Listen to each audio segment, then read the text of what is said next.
بسم اللہ الرحمن الرحیم۔ یاجوج و ماجوج۔ یاجوج و ماجوج بڑی طاقتور قوم ہے، کسی پہاڑی علاقہ کے عقب میں آباد ہے۔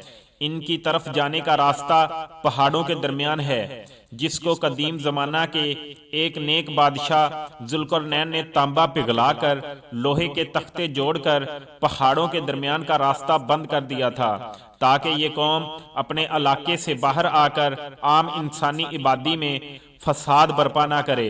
آخری زمانہ میں دیوار ٹوٹ جائے گی اور یہ قوم باہر نکل آئے گی۔ اس قوم کا ذکر سورہ کہف میں آتا ہے۔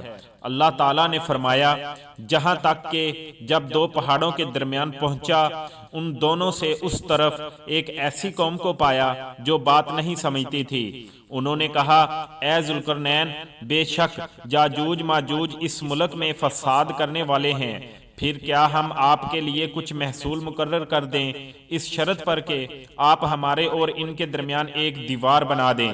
کہا، جو میرے رب نے مجھے قدرت دی ہے کافی ہے، سو طاقت سے میری مدد کرو کہ میں تمہارے اور ان کے درمیان ایک مضبوط دیوار بنا دوں۔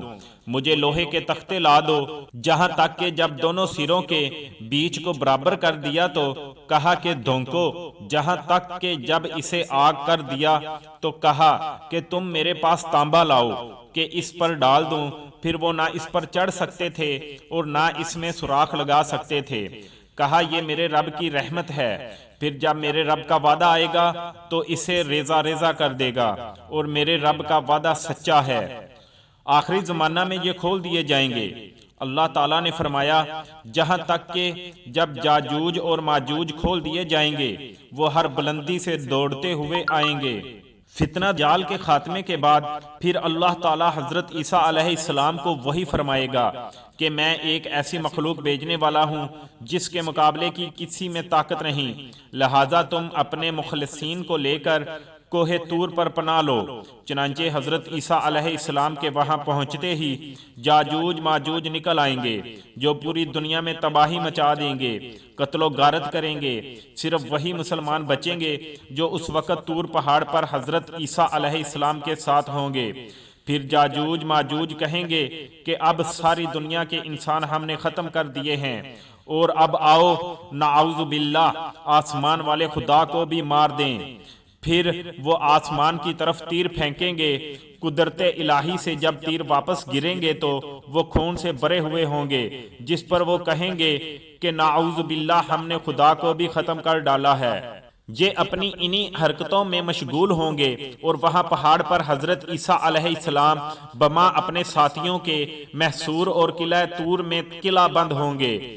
اس وقت حضرت عیسیٰ علیہ السلام بما اپنے ہمراہیوں کے دعا فرمائیں گے، دعا قبول ہوگی، اور اللہ تعالیٰ ان کی گردنوں میں ایک قسم کا کیڑا پیدا کر دے گا کہ ایک رات میں سب ہلاک ہو جائیں گے۔ ان کی ہلاکت کے بعد حضرت عیسیٰ علیہ السلام اور آپ کے اصحاب پہاڑ سے اتریں گے اور دیکھیں گے کہ تمام زمین ان کی لاشوں اور بدبو سے بھری پڑی ہے۔ آپ علیہ السلام بما اپنے ہمراہیوں کے پھر دعا کریں گے، اللہ تعالیٰ ایک سخت آندھی اور ایک قسم کا پرندہ بھیجے گا، وہ ان کی لاشوں کو جہاں اللہ تعالیٰ چاہے گا پھینک آئیں گے، اور ان کے تیروں کمانوں ترکش مسلمان 7 برس تک جلائیں گے۔